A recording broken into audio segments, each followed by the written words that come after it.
હોય કે હું મારા જીવનમાં કંઈક સાર્થક કરી શકું, આ ઉંમરમાં પણ હું મારી જાતને નિઃસંદેહ સાબિત કરી શકું છું.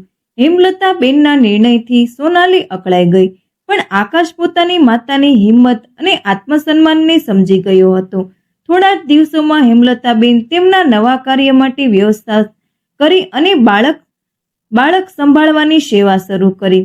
ભક્તિ જેવા અન્ય પણ ઘણા માતા પિતા તેમની પાસે બાળકો મૂકવા લાગ્યા, કારણ કે હેમલતાબેનની માતૃત્વ ભરી સ્નેહસભર સંભાળ દરેકને પસંદ આવી. સોનાલી જે પ્રથમ તો આ બાબતમાં અસંતોષ વ્યક્ત કરતી હતી, એક સમય પછી તેને પણ સમજાઈ ગયું કે હેમલતાબેન ફક્ત પૈસાની જરૂર માટે નહીં, પણ પોતાનું અસ્તિત્વ અને આત્મસન્માન જાળવવા માટે આ કામ કરી રહ્યા હતા. ધીરે ધીરે હેમલતાબેનના આત્મવિશ્વાસ અને નિષ્ઠાને જોઈને સોનાલીનું હૃદય પણ બદલાઈ ગયું. એક દિવસ તેણે હેમલતાબેન પાસે જઈને કહ્યું, મમ્મી, હું સમજી શકી કે આપનું મનોબળ કેટલી મોટી શક્તિ છે. હવે મને પણ શીખવું છે કે જીવનમાં સ્વમાન અને પ્રેમ કેવી રીતે જાળવવો. તમે મને માફ કરી દો. આકાશ આ ક્ષણ જોઈને ખુશ થઈ ગયો. વર્ષો બાદ એક પરિવાર વાસ્તવમાં એકસાથે જવા લાગ્યો, જ્યાં શ્રદ્ધા અને પ્રેમનું નવું પાનું લખાઈ ગયું. આ કહાની આપણને શીખવે છે કે ઉંમર જીવન જીવવાની મર્યાદા નથી અને આત્મસન્માન અને સ્વતંત્રતા માટે દરેકને હક છે. ગઢ પણ અંત નથી, તે એક નવી શરૂઆત હોઈ શકે છે. મિત્રો, તો ચાલો આપણે જાણીએ આ વિડીયોમાં આખી સંપૂર્ણ કહાની, પરંતુ તેના માટે વિડીયોને અંત સુધી જરૂરથી સાંભળજો. કહેવાય છે કે અધૂરું જ્ઞાન ક્યારેય કામ લાગતું નથી, માટે વિડીયોમાં અંત સુધી બની રહેવા નમ્ર વિનંતી કરું છું. અને જો તમે અમારી ચેનલમાં નવા છો તો અમારા આ વિડીયોને લાઈક, શેર અને સબસ્ક્રાઇબ જરૂરથી કરી દેજો અને તમારા ફ્રેન્ડ સર્કલ સુધી અવશ્ય પહોંચાડજો. તો ચાલો આપણે કહાનીની શરૂઆત કરીએ. અરે સાંભળો છો, મારા મનમાં એક વિચાર આવ્યો છે. કાલે પપ્પાને સ્વર્ગ સીધાવે 1 મહિનો થઈ જશે, તો આપણે બધા કાલે ગામડે ચાલીએ. તો સોનાલીએ કહ્યું. તો દાઢી કરતો આકાશ અચાનક ચોંકી ગયો અને પોતાના ગાલ ઉપર કટ લગાડી બેઠો. તેની હેરાની ત્યારે વધી ગઈ જ્યારે સોનાલીએ કહ્યું, મને તો ખૂબ જ ચિંતા થઈ રહી છે. મમ્મીની ખબર નહીં, બિચારા એકલા ત્યાં કેમ રહેતા હશે. આખરે આ ઉંમરમાં એકલા જેવું પહેલું થોડી છે. પોતાની પત્નીની વાત સાંભળીને આકાશ તેને જોતો જ રહી ગયો અને બોલ્યો, આજે અચાનક આ ગંગા ઊંધી કઈ રીતે વહેવા લાગી? મારો મતલબ છે કે આખરે ચાલી શું રહ્યું છે? તારા દિમાગમાં મારી મમ્મીની આટલી ચિંતા તને થવા લાગી છે? આમ તો તને મમ્મી જરાય ગમતા નથી. અરે પહેલા અને આજમાં ઘણો ફરક છે. પહેલા તો મમ્મી અને પપ્પા એક સાથે રહેતા હતા, એકબીજાનું ધ્યાન રાખતા હતા, પરંતુ હવે તો પપ્પા પણ રહ્યા નથી. તેમનું ધ્યાન રાખવા માટે ઘડપણમાં કોઈ બીમારી કે તકલીફ પડી જાય તો ત્યાં કોણ સંભાળશે? તમને તો ખબર જ છે કે આપણા સગા સંબંધી અને ગામડાના લોકો શું શું વાતો કરતા હશે આપણા વિશે, કે હું બિચારા મારા વૃદ્ધ સાસુનું આ અવસ્થામાં ધ્યાન પણ નથી રાખી શકતી. ના બાપ, ના, આવી વાતો હું તો નહીં સાંભળી શકું. તમે જલ્દીથી જઈને મમ્મીજીને લઈ આવો. આટલું કહીને સોનાલી તો ત્યાંથી જતી રહી, પરંતુ આકાશ હજી સુધી સ્તબ્ધ ઊભો હતો. તે વિચારવા લાગ્યો કે હમણાં જે સ્ત્રી અહીં ઊભી હતી તે મારી પત્ની સોનાલી જ હતી કે તેના ચહેરા જેવી કોઈ બીજી સ્ત્રી હતી? કેમ કે મારી પત્ની તો આવી વાતો ક્યારેય સપનામાં પણ પોતાના મોઢેથી ન નીકાળી શકી. મારી મમ્મી માટે આટલી ચિંતા, પરંતુ પછી એમ વિચારે થઈને મનમાં ને મનમાં મુસ્કુરાઈ ઉઠ્યો કે સમયની સાથે તેની પત્નીમાં કેટલું પરિવર્તન આવી ગયું છે. જે વાત તેણે કહી એમાં કંઈ ખોટું તો નથી કહ્યું, એવું વિચારીને તેણે પોતાની મમ્મીને ફોન લગાડ્યો. હેલો મમ્મી, કેમ છો તમે? તબિયત તો ઠીક છે ને? મમ્મી, અમે લોકો વિચારી રહ્યા હતા કે હવે પપ્પા તો તમારી સાથે છે નહીં, તો તમે કેટલા દિવસો એકલા રહેશો અને નોકરોના ભરોસે ક્યાં સુધી રહી શકાય? તો તમે અહીં આવીને અમારી સાથે શું કામે નથી રહેતા? પોતાના દીકરાની વાત સાંભળીને હેમલતાબેન બોલ્યા, બેટા આકાશ, હું જાણું છું તને મારી કેટલી ચિંતા છે, ખૂબ જ ધ્યાન રાખે છે તું મારું, પરંતુ એ વાત પણ કોઈનાથી છુપાયેલી નથી કે તારી પત્ની સોનાલીનો વ્યવહાર મારા પ્રત્યે કંઈક સારો નથી. તારા પપ્પાનું પેન્શન તો મને મળતું જ રહે છે અને આ ઉંમરમાં હું આત્મસન્માન સાથે જીવવા માંગુ છું, એટલે સારું થશે કે તું મને અહીં જ રહેવા દે. પોતાની મમ્મીના મોઢે પેન્શનની વાત સાંભળીને આકાશનું દિમાગ ઠંક્યું. વિચારવા લાગ્યો કે ક્યાંક સોનાલી મમ્મીને મળવાવાળા પેન્શનના રૂપિયાની લાલચમાં તો તેમને પોતાની ફાંસી નથી બોલાવી રહીને. ના ના, સોનાલી એટલી પણ ખરાબ ન થઈ શકે. પોતાના મનને સમજાવતા આકાશ પોતાની મમ્મીને કહેવા લાગ્યો, મમ્મી, તમારી એકલતામાં હું તમારો સાથ દેવા માંગુ છું. હું તમને વિશ્વાસ આપું છું કે અહીં તમારા માન સન્માનમાં કંઈ પણ કમી નહીં થાય. અને જ્યાં સુધી સવાલ છે તમારી વહુનો, તો આ તમારી વહુનો જ વિચાર છે કે હવે અમારે તમારું ધ્યાન રાખવું જોઈએ. તેનો વ્યવહાર બિલકુલ બદલાઈ ગયો છે. હવે તેને તમારી ચિંતા થાય છે. દીકરાની વાત સાંભળીને હેમલતાબેન બોલ્યા, બેટા, એ તો ખૂબ જ સારી વાત છે. ચલો, સારું છે, કમસે કમ તેણે મારા વિશે વિચાર્યું તો ખરા. એનાથી વધારે એક ઘરડી માને બીજું શું માંગે છે? પછી આકાશ બોલ્યો, મમ્મી, હવે નક્કી થઈ ગયું છે કે તમે અમારી સાથે જ રહીશો. આખરે તમને પણ અમારા બાળકો સાથે સમય વિતાવવાનો, તેમને લાડ લડાવવાનો મોકો મળવો જોઈએ ને. અને તેમને પણ તમારી જરૂરત છે ને. દાદા દાદી જ તો પૌત્ર પૌત્રીના સંસ્કાર આપે છે.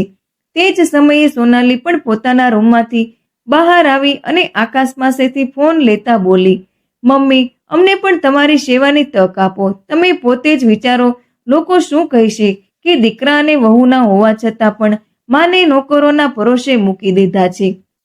આખરે તો લોહીનો સંબંધ જ કામ આવે છે ને. આ સમયે સ્વજનો કામ નહીં આવે તો બીજું કોણ કામ આવશે? સોનાલીની મધમાં ડૂબેલી વાતો સાંભળીને હેમલતાબેનને મનમાં વિશ્વાસ થઈ ગયો અને તેમણે પોતાના દીકરાને વહુની સાથે રહેવા માટે થઈને હા પાડી દીધી. હેમલતાબેન સાથે ફોન પર વાત કરવાના બીજા દિવસે સોનાલી અને આકાશ તેમના ગામડે પહોંચી ગયા અને હેમલતાબેનને પોતાની સાથે લઈ જવા માટેની તૈયારી કરવા લાગ્યા.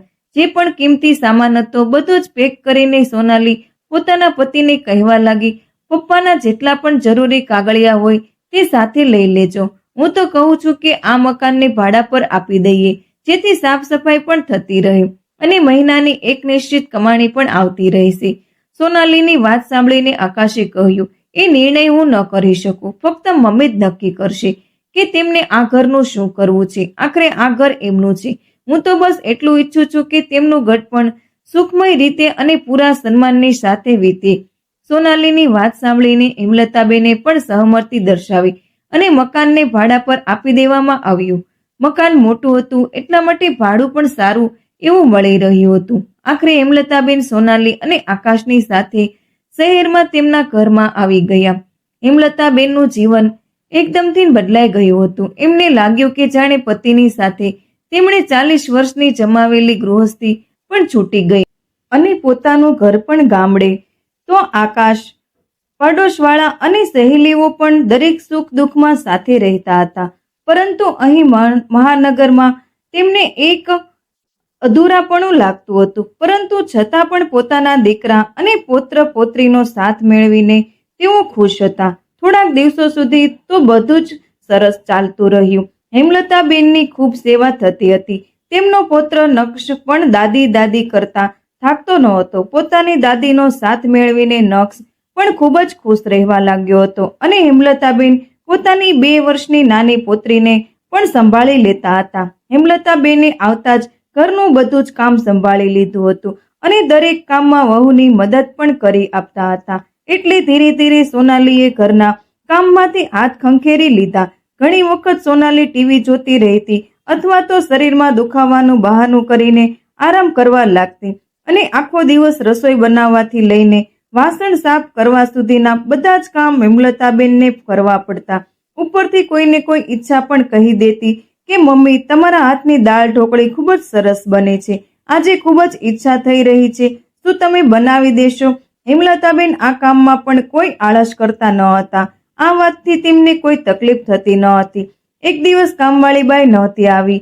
એ કારણે હેમલતાબેન આખા ઘરની સાફ સફાઈ કરી રહ્યા હતા અને સોનાલી પોતાના ફોનમાં મસ્ત હતી. સફાઈ કરતા કરતા હેમલતાબેનને જોયું કે નાનકડી ગુડ્ડી અચાનક જમીન પર લપસીને પડી ગઈ અને રડવા લાગી. હેમલતાબેન દોડતા આવ્યા અને તેને તેડીને પોતાના ગળેથી લગાડી લીધી. આ જોતા સોનાલીએ ફોન કાપીને જોર જોરથી રાડો પાડવાનું શરૂ કરી દીધું. મમ્મી, તમે હાથ ધોયા વગર ગુડ્ડીને અડ્યા.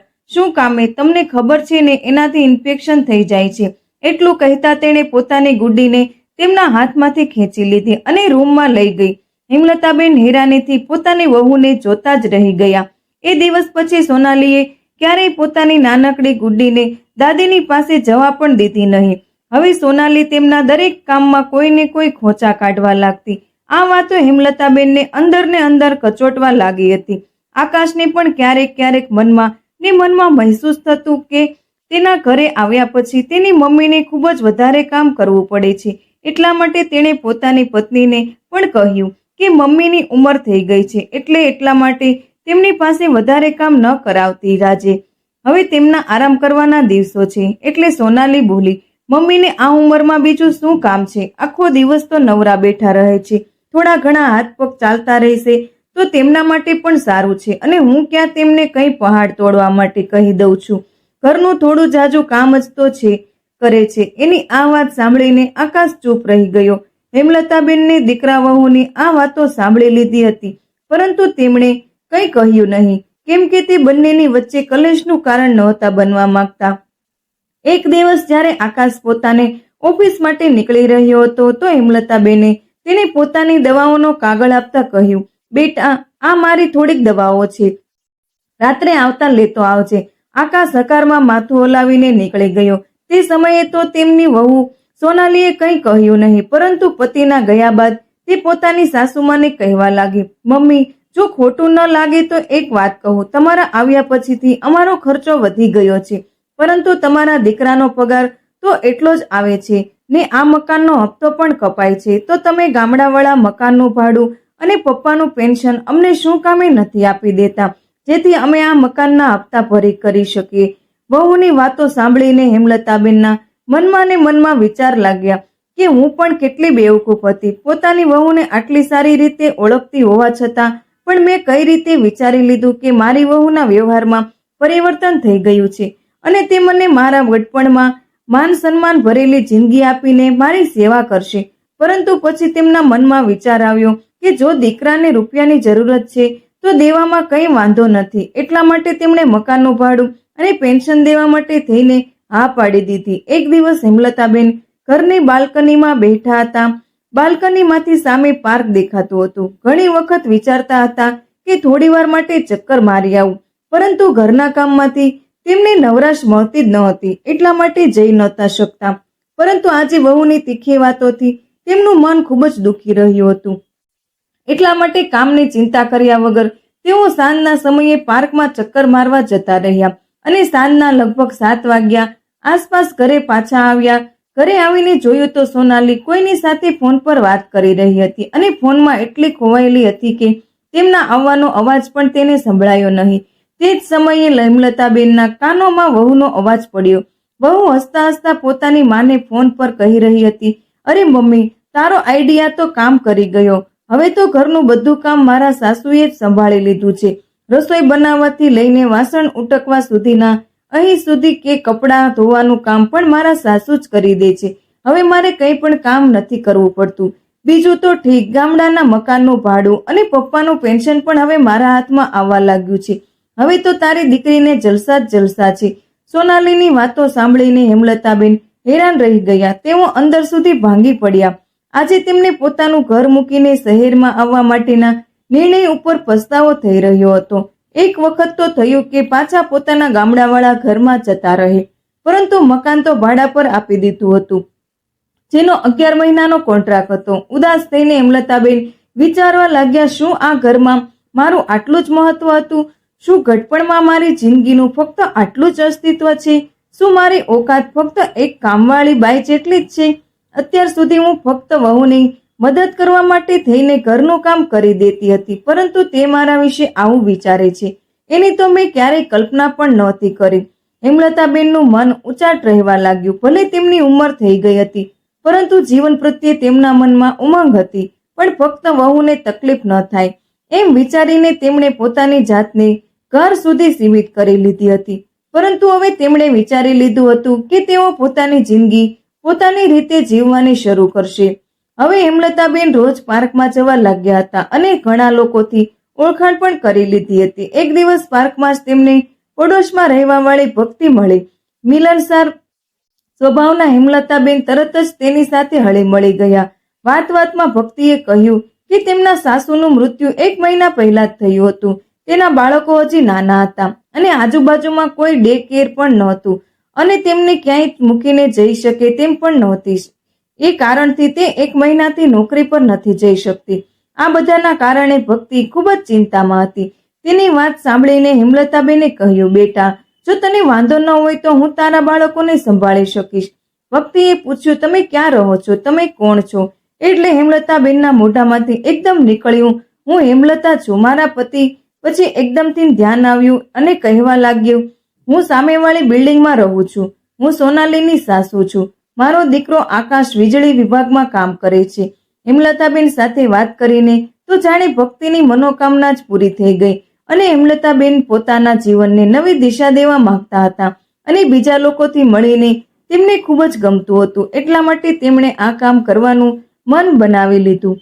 બીજા દિવસે જ ભક્તિ પોતાના બાળકોને હેમલતાબેનની પાસે મૂકીને નોકરી પર જતી રહી. હેમલતાબેન જ્યારે બાળકોને અંદર લઈને આવ્યા તો સોનાલી આ બધું જોઈને હેરાન રહી ગઈ અને તે બાળકો વિશે પૂછવા લાગી. તો હેમલતાબેને કહ્યું, બેટા, અહીં પડોશમાં જ ભક્તિ રહે છે.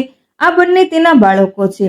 વાત એમ છે કે તેના ઘરમાં બાળકોને સંભાળવા માટે કોઈ છે નહીં, જેના કારણે તે નોકરી પર જઈ નથી શકતી અને આખો દિવસ મારું મન નહોતું લાગતું. હું કંટાળી જતી હતી. એટલા માટે વિચાર્યું કે હું આ બંને બાળકોને સંભાળી લઉં. મારો સમય પણ સારો વીતી જશે અને થોડા રૂપિયા પણ મળી જશે. પોતાના સાસુની વાત સાંભળીને સોનાલી ભડકી ગઈ. મમ્મી, તમે મને પૂછ્યા વગર મારા ઘરમાં આ બધું કઈ રીતે કરી શકો છો? આ શહેર છે, તમારું ગામડું નથી. જ્યાં તમે મેળો લગાડીને બેસી જાઓ. જ્યાંથી લઈ આવ્યા છો ત્યાં જ મૂકી આવો આ છોકરાઓને. પરંતુ સોનાલી, ઘણા સમયથી મારી ઈચ્છા હતી કે હું પોતાનું કોઈ કામ શરૂ કરું, પરંતુ ક્યારેય કંઈ એવો અવસર મળ્યો જ નહીં. પરંતુ આજે જ્યારે ખબર પડી છે કે આસપાસ કોઈ બેબી કેર સેન્ટર પણ નથી, તો મેં વિચાર્યું, શું કામે હું જ આ કામ શરૂ ન કરી દઉં. હું પોતાની એક ઓળખાણ બનાવવા માંગુ છું. હેમલતાબેનની વાત સાંભળીને તેમણે કહ્યું, વ્યંગ્યાત્મક રીતે હસતા બોલી, મમ્મી, તમારી ઉંમર જ કેટલી વધી છે. હવે ઓળખાણ બનાવવા માટે ગડપણમાં આવું બધું તમને શોભા નથી દેતું. લોકોના છોકરાઓની દેખભાળ કરી રહ્યા છો. જો તમે કંઈ થઈ ગયું તો તમારી દેખભાળ કોણ કરશે? અમારી પાસે તો જરાય આશા ન રાખતા. પોતાની વહુની કડવી વાતો સાંભળીને હેમલતાબેને કહ્યું, ઠીક છે, જો તને પસંદ નથી તો હું કાલથી બાળકોને નહીં લઈ આવું, પરંતુ આ બાળકો આજે તો અહીં જ રહેશે. ના મમ્મી, હું આમને 1 કલાક માટે પણ સહન નહીં કરી શકું. તમે હમણાં ને હમણાં આમને લઈ જાઓ. સોનાલીની વાતો સાંભળીને હેમલતાબેન તે બાળકોને લઈને પાર્કમાં જતા રહ્યા. બાળકો પાર્કમાં રમતા રહ્યા. બપોરે જ્યારે ભક્તિ ઘરે પાછી આવી તો હેમલતાબેને તે બાળકોને તેમના ઘરે મૂકી દીધા. ઘરે પહોંચીને પોતાની વહુની વાતો વિચારીને હેમલતાબેનની આંખોમાંથી આંસુ વહી નીકળ્યા અને પોતાના રૂમમાં જઈને પોતાના પતિના ફોટાની સામે બેસી ગયા. આજે તેઓ ખૂબ જ એકલતા મહેસૂસ કરી રહ્યા હતા. એટલા માટે પોતાના પતિના ફોટા સાથે જ વાતો કરવા લાગ્યા.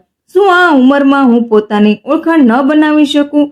ગડપણ આવી ગયું છે તો એનો મતલબ એ તો નથી કે પોતાના મરવાની રાહ જોઈએ એવું કહેતા તેઓ પોતાના પતિના ફોટાને નિહાળવા લાગ્યા. અચાનક તેમને લાગ્યું કે જાણે તેમના પતિ તેમને હિંમત આપી રહ્યા હોય. તે જ સમયે એમના મનમાં એક નવી ઉમંગ જાગી અને તેમણે નક્કી કરી લીધું કે હવે તો તેઓ અહીં રહીને પોતાના જીવનને સાર્થક બનાવશે અને પોતાની વહુને દેખાડી દેશે કે ઉંમર વધારે હોવાથી જીવન ખતમ નથી થઈ જતું. રાત્રે જ્યારે હેમલતાબેનનો દીકરો આકાશ ઓફિસેથી આવ્યો તો હેમલતાબેને તેને પોતાની યોજના વિશે જણાવ્યું. આકાશને પોતાની મમ્મીની ઈચ્છા જાણીને ખૂબ જ ખુશી થઈ. પોતાની મમ્મીની વાતને આકાશે તરત જ સ્વીકૃત આપી દીધી. ત્યારે સોનાલી બોલાવી, પરંતુ મને તો એ નથી સમજાતું કે આ ઉંમરમાં મમ્મીને નવું કામ શરૂ કરવાની શું જરૂરત છે? જો કરવું જ હોય તો ઘર પર બેસીને ઘરનું કામ કરો ને. પોતાની પત્નીને જવાબ આપતા આકાશે કહ્યું, ના, મમ્મીની જે ઈચ્છા છે તેઓ એ જ કરશે. મમ્મી, હું કાલે જ તમારા માટે એક જગ્યાની વ્યવસ્થા કરાવું છું. એવું કહીને આકાશ જતો રહ્યો. પોતાની વહુ સોનાલીને ગુસ્સામાં જોઈને હેમલતાબેન બોલ્યા, બેટા, કોઈના ઘરની નોકરાણી બનવા કરતા તો સારું છે કે જે કામ કરવાની મારી ઈચ્છા છે એ હું એ જ કરું. વૃદ્ધ હોવાનો મતલબ એ જરાય નથી કે માણસનું કોઈ અસ્તિત્વ જ નથી રહ્યું. કાલ સુધી તે મારી જિંદગી સાથે એ કર્યું છે તું કરવા માંગતી હતી, પરંતુ આજ પછીથી મારી જિંદગી કેવી રીતે ચાલશે એ હું નક્કી કરીશ, તું નહીં. એટલે કહીને હેમલતાબેન પાર્કમાં જતા રહ્યા.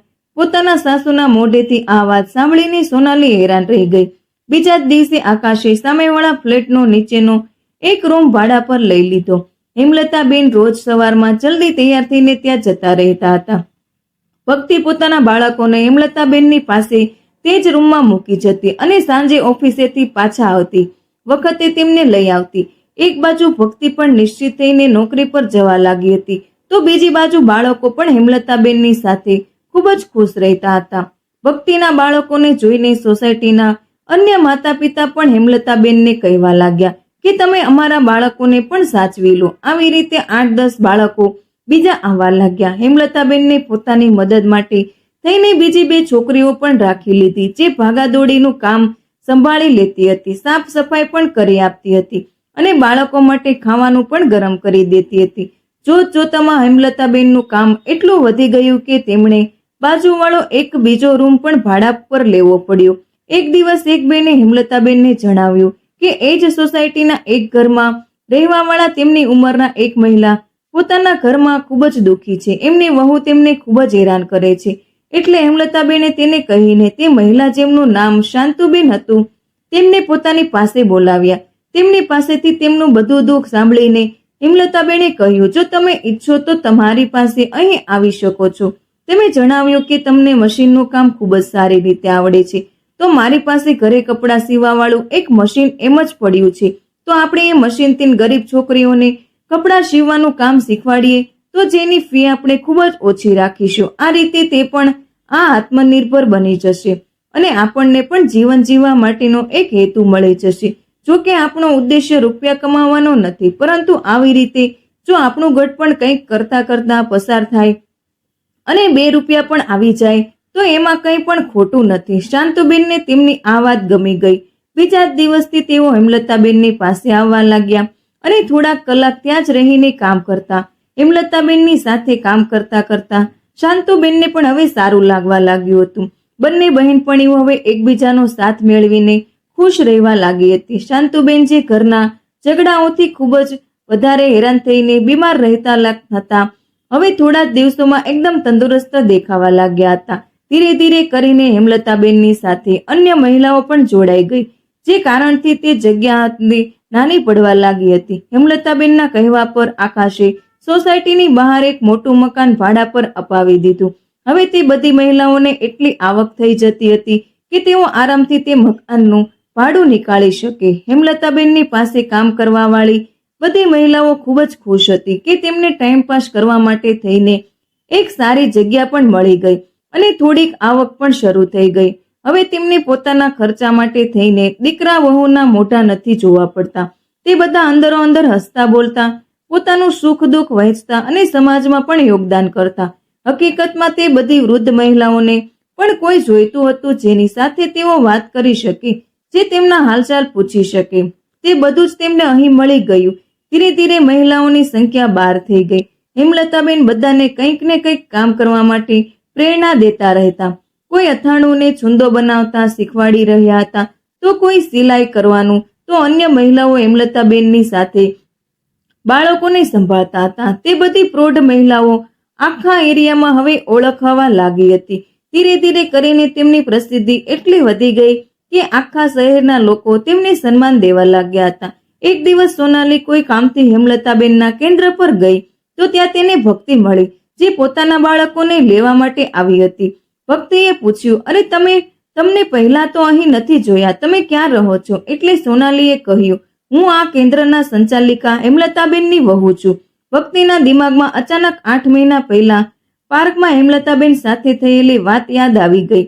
ત્યારે હેમલતાબેનને કહ્યું હતું કે હું સોનાલીની સાસુ છું, જેમનો પોતાનો પરિચય આ શહેરમાં ફક્ત એટલો જ હતો, પરંતુ 8 મહિનામાં જ આ પરિચય બદલી ગયો હતો. આજે તેમની વહુને પોતાનો પરિચય દેવા માટે હેમલતાબેનના નામની આવશ્યકતા હતી. આજે હેમલતાબેને સાબિત કરી દેખાડ્યું હતું કે ઉંમર તો ફક્ત એક સંખ્યા છે. જો જીવનને નવી દિશા દેવાનો જુસ્સો મનમાં હોય તો બધી અડચણો નાની પડી જાય છે. અને જો આજની યુવા પેઢી હેમલતાબેનના દીકરા આકાશની જેમ પોતાના વડીલોનો સાથ આપે તો તેઓ પણ પ્રેરણાનો નવો દાખલો બેસાડી શકે છે. આ એક નાનું પગલું આપણા વડીલો માટે વૃદ્ધાશ્રમને અર્થપૂર્ણ બનાવશે. સોનાલી, હું સમજી શકું છું કે તને મારી આઝાદી અને આત્મસન્માન સાથે જીવવાનો નિર્ણય ગમતો નથી, પરંતુ જીવન માત્ર ઘરકામ અને સંબંધોમાં જ સીમિત નથી હોતું. હું મારી ઉંમર પ્રમાણે નક્કી કરી શકું કે હું શું કરી શકું અને શું નહીં. મારું ઘડપણ એક બીજું બાળપણ નથી કે મને દરેક બાબતમાં કોઈની પરવાનગીની જરૂર પડે. સોનાલી તેની વાત સાંભળીને અકળાઈ ગઈ. તે વિચારતી રહી કે હેમલતાબેનમાં આટલો આત્મવિશ્વાસ ક્યાંથી આવ્યો. આજ સુધી જે સાદગીથી ઘરનું કામ કરતી હતી, આજે તે પોતાની નવી ઓળખ માટે લડવા તૈયાર હતી. આકાશ આ બધી ચર્ચા સાંભળી રહ્યો હતો. તેને પણ પહેલા લાગ્યું કે હેમલતાબેનને આરામ કરવો જોઈએ, પરંતુ માતાના મુખ પર જે શાંતિ અને આત્મસન્માન દેખાયું તે પહેલા ક્યારેય જોયું ન હતું. થોડા જ દિવસોમાં હેમલતાબેને તેમની સેવા માટે વધુ માતા પિતાને જાણ કરી અને લોકો તેમના પ્રેમભર્યા સ્વભાવ અને સંભાળથી ખુશ થઈ ગયા. માતા બનવી એ માત્ર સંબંધી જ નહીં, એક ભાવનાત્મક જવાબદારી પણ છે અને હેમલતાબેન એ સાબિત કરી દીધું કે માતૃત્વ માટે ઉંમર કોઈ મર્યાદા નથી. સોનાલી પણ ધીરે ધીરે બદલાય.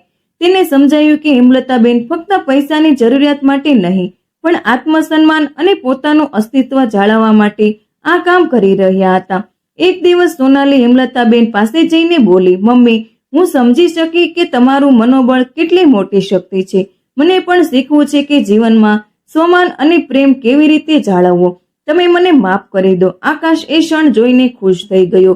વર્ષો બાદ એક પરિવાર વાસ્તવમાં એક સાથે રહેવા લાગ્યો, જ્યાં શ્રદ્ધા અને પ્રેમનું નવું પાનું લખાયું. આ કહાની આપણને શીખવે છે કે ઉંમર જીવન જીવવાની મર્યાદા નથી અને આત્મસન્માન અને સ્વતંત્રતા માટે દરેકને હક છે. ગઢપણ અંત નથી, તે એક નવી શરૂઆત હોઈ શકે છે. મિત્રો, તમને મારી કહાની પસંદ આવી હોય તો કમેન્ટ બોક્સમાં જરૂરથી જણાવજો અને અમારી આવી નવી કહાની જોવા માટે અમારી ચેનલને લાઈક, શેર અને સબસ્ક્રાઇબ કરવાનું ભૂલતા નહીં, જેથી કરીને અમારા આવનારા નવા વિડીયોની નોટિફિકેશન તમને મળતી રહે.